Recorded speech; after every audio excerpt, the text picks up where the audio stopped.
4 लाख पार। 4 लाख पार। 4 लाख पार। हम मुस्लिम थोड़ी बहुत कसर थी वो कांग्रेस ने और कांग्रेसियों ने परसों मेट दी। एक हमारे बहुत बड़े कद का लीडर था जुबैर खान, 4 बार विधायक रहा था, जिसको धक्का देकर गिराया। उसमें अशोक गहलोत भी, भंवर साहब भी, टीकाराम जूली जी भी खड़े होकर देखते रहे, किसी ने भी आके उसको सपोर्ट नहीं किया। हम बात करें यहाँ बहुत भयंकर रोष है। सारे वोट बीजेपी को देंगे, थोड़े बहुत जो बचेंगे वो बसपा को दे देंगे, कांग्रेस का खाता नहीं खुलेगा। भूपेंद्र यादव को 4-5 लाख वोटों से अलवर से जिता कर भेजेंगे। कि नरेंद्र भाई मोदी और जो उनकी पूरी टीम है उसमें से प्रमुख व्यक्ति चुन करके आदरणीय देश के प्रधानमंत्री ने अलवर जिले का नेतृत्व करने के लिए भूपेंद्र सिंह यादव जी को भेजा है। और देखो जी, खान साहब पहली बार भूपेंद्र जी को वोट दे रहे थे। भूपेंद्र जी बहुत बड़े कद के नेता हैं, 36 बिरादरी के नेता हैं, सबको साथ चलने की बात है। और जो मेन समस्या पानी की है, उस पानी की समस्या को अलवर जिले की का समाधान भूपेंद्र जी ही करा सकते हैं। मैं तो कह रहा हूँ अलवर लोकसभा से अब की बार भूपेंद्र जी 4 लाख पार। लोकसभा क्षेत्र किशनगढ़ बास के अंदर यहाँ पर जनता का रुझान जानेंगे कि लोकसभा के चुनाव आगामी 2 दिन के बाद ही होने वाले हैं। यहाँ पर अलवर लोकसभा क्षेत्र की किस्मत क्या कहती है, तमाम जानकारियों से मैं आपको रूबरू कराऊंगा। मैं गांव-गांव जाकर तमाम जानकारियों से आपको रूबरू करा रहा हूं कि यहाँ की स्थिति वर्तमान में क्या चल रही है। लेकिन आज हम किशनगढ़ बास के अंदर आए हुए हैं और यहाँ पर गणमान्य भाई काफ़ी हैं यहाँ पर, उनसे भी जानेंगे कि उनके मन की अब की बार क्या कहती है इच्छा, क्या है पब्लिक का रुझान, अब की बार किसको पहनाते हैं ताज। इस वीडियो के साथ बने रहिए। अगर वीडियो अच्छी लगे तो इसको ज़्यादा से ज़्यादा शेयर करें और चैनल पर नए हैं तो कृपया हमें सपोर्ट करें, चैनल को सब्सक्राइब करें। यहाँ पर आप देख सकते हैं कि अलग अलग जगह से अलग अलग गाँवों से लोग आए हुए हैं। क्या रुझान कहता है अब की बार जनता का, तो सर शुभ नाम जानना चाहेंगे। मनीष लक्याणी। मनीष जी, क्या कुछ लग रहा है अब की बार? अब की बार 400 पार, किंतु परंतु कोई नहीं है। जनता ने मन बना लिया है कि जो यहाँ से भाजपा के लोकप्रिय प्रत्याशी हैं अलवर से आदरणीय भूपेंद्र यादव जी, जनता ने 100% मन बना लिया है कि उनको संसद में भेजेंगे। अलवर जिले का विकास होगा, ERCP योजना को बहुत फायदा मिलेगा पूरे जिले को। इससे बढ़िया कैंडिडेट मिल नहीं सकता। और मैं तो यही कहता कि जनता जनार्दन ने पूरा मन बना लिया है, भूपेंद्र यादव को 4-5 लाख वोटों से अलवर से जिता कर भेजेंगे। आपका भी शुभ नाम जानना चाहेंगे। संतोष कुमार। क्या कहना चाहेंगे, लोकसभा के चुनाव नजदीक है, ये 1 दिन के बाद ही यानी कि परसों के दिन ही लोकसभा के चुनाव होने जा रहे हैं, क्या कुछ माहौल कहता है किशनगढ़ बास का?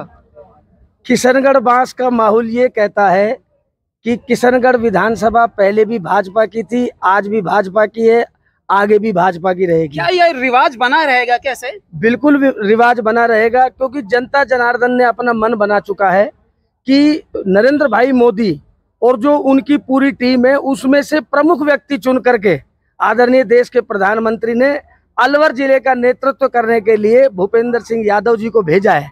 और 100% विकास की गति जो रुकी हुई थी, उस विकास की गति को 4 चांद लगेंगे और 4 चांद का लाभ पूरी अलवर की लोकसभा सीट को मिलने वाला है। और सबसे बड़ी बात यह है कि जो प्रधानमंत्री ने गारंटी दी है, उस गारंटी के तहत ही उन्होंने भूपेंद्र यादव जी को चुना है कि अलवर लोकसभा में ऐसे कार्य कर जाओ।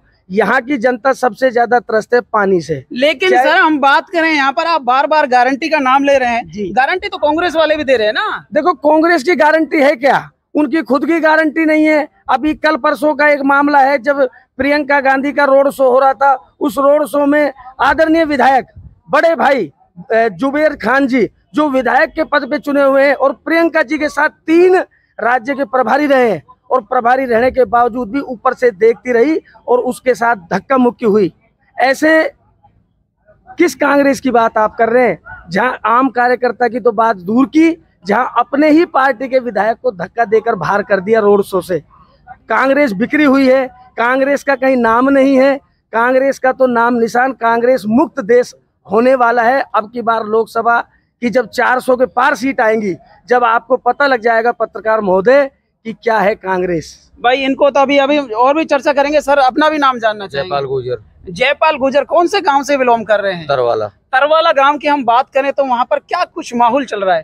तरवाला गांव में पहले भी बीजेपी थी, अब भी बीजेपी है। खासकर बीजेपी इसलिए क्योंकि बीजेपी लोग बागों की आवाज़ सुनती है और कांग्रेस लोग बागों की आवाज़ नहीं सुनती थी।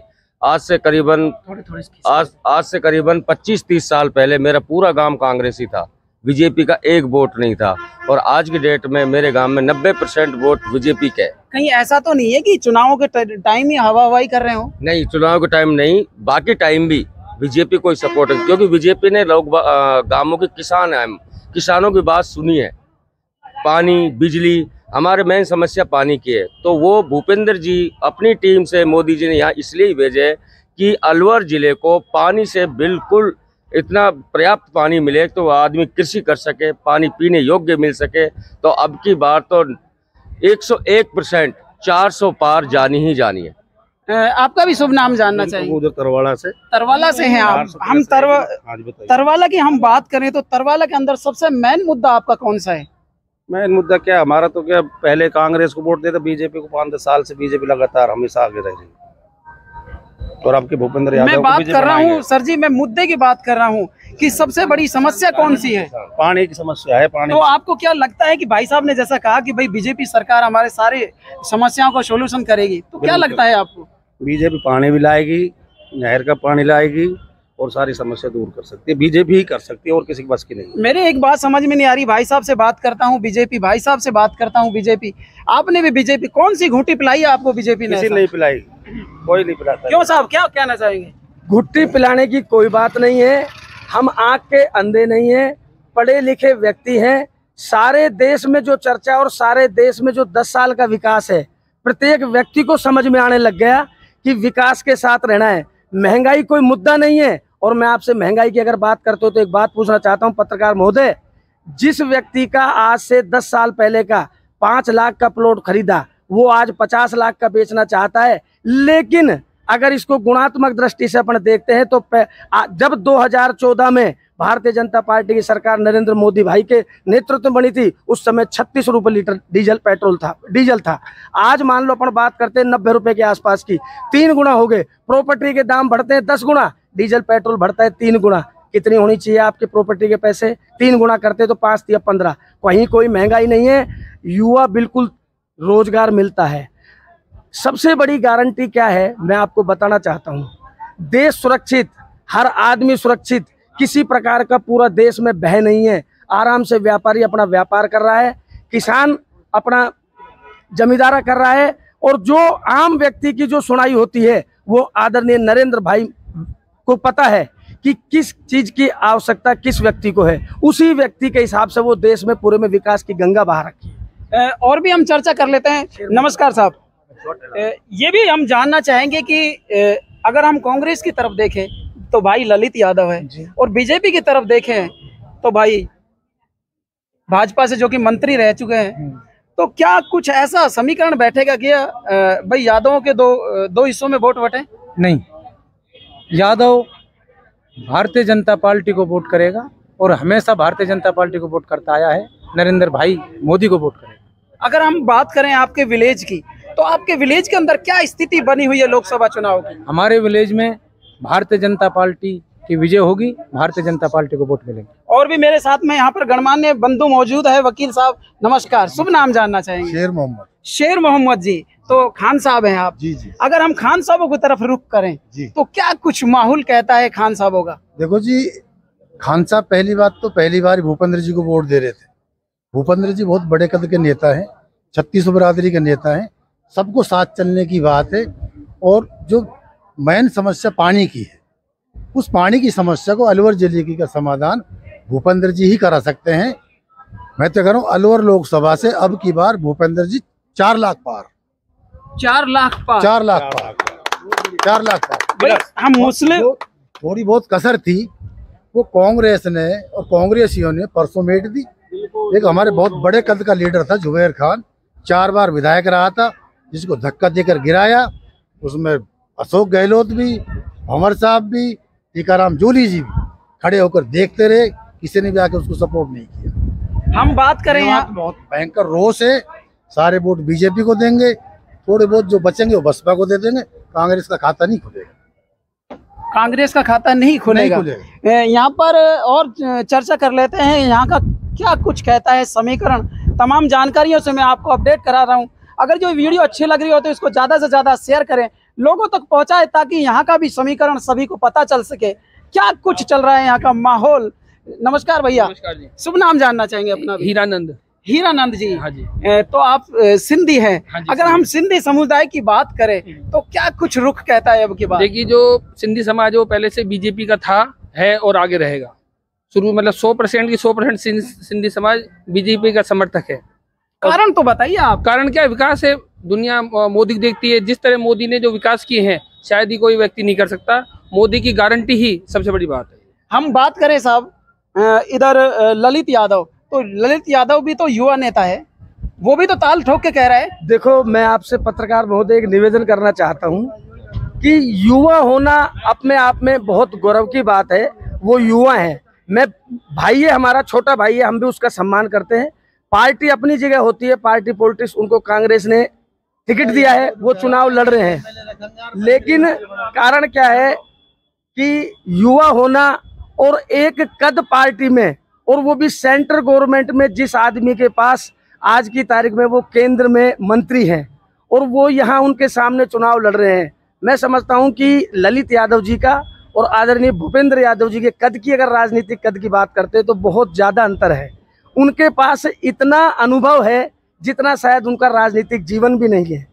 इसलिए मैं आपसे कहना चाहता हूं कि भूपेंद्र यादव जी का चुनाव जोर शोर से, जो अब की बार 5 दिन में जो चुनाव उठा है भूपेंद्र यादव जी का, उस चुनाव के बाद में कांग्रेसी पस्त हो गए हैं और उन्होंने भी अपने आप को सरेंडर मान लिया है कि भाई अब गेम से छोड़ जाओ। यहाँ पर राव साहब क्या कहना चाहेंगे? किस बारे में? अभी आप कह रहे थे ना कि हम तो दोनों हाथों में लड्डू रखना चाहते हैं। हाँ बिल्कुल, वो एमएलए है, हमने एमएलए बना दिया उसको पहले, और भूपेंद्र जी को भारतीय जनता पार्टी ने उम्मीदवार बनाया है यहाँ से, उसको हम सांसद बनाना चाहते हैं। तो इसी वजह से हम दोनों मुट्ठी में लड्डू रखना चाहते हैं। एमएलए को एमएलए रखना चाहते हैं, इसको दिल्ली भेजना चाहते हैं भूपेंद्र जी। तो यहाँ की तमाम जानकारियों से मैंने आपको अपडेट करा दिया कि किशनगढ़ बास क्षेत्र के अंदर क्या कुछ माहौल चल रहा है। बाबा साहब आपसे भी बात करेंगे, इधर आ जाइए, आपका भी नाम जानेंगे। इधर आ जाइए, इधर थोड़े से इधर की तरफ आइए। शुभ नाम जानेंगे आप? पूर्णमल यादव। पूर्णमल यादव जी, राव साहब हैं आप। हाँ सर। क्या कुछ माहौल कहता है आपके गांव का? अपना गांव का सब 100% बीजेपी का है माहौल। भूपेंद्र यादव बड़ा मंत्री है और ये अपना ललित यादव तो अभी विधायक ही बना है, तो इसको विधायक का अभी तो ज्ञान नहीं तो है। साहब वो भी तो युवा नेता है। युवा नेता है, लेकिन उसको तो सरपंच का भी ज्ञान नहीं है। अभी तक तो सरपंच का भी नहीं पता उसको क्या होता है सरपंच। अभी नया विधायक बना है, अभी उसको विधायक का ही नहीं मालूम, सांसद ही कैसे करेंगे? तो क्या आप ये दावे के साथ कह सकते हैं कि भाई अगर जो भूपेंद्र जी यहाँ से जीतते हैं, हाँ, तो जो तमाम यहाँ की पानी की समस्याएं पूरी खत्म करेंगे साहब। नहर आएगी, चंबल की नहर आएगी, समझौता हो गया एमपी से, मोहन यादव से, यहाँ नहर आएगी, अलवर में पानी पानी हो जाएगा। तो ये तो थी यहाँ की तमाम जानकारियां। मैं आपको नेक्स्ट वीडियो में दोबारा मिलूंगा, तब तक के लिए आप अपना ख्याल रखिएगा, स्वस्थ रहिए, मस्त रहिए और मुस्कुराते रहिए। जय हिंद, वंदे मातरम। भूपेंद्र यादव जिंदाबाद।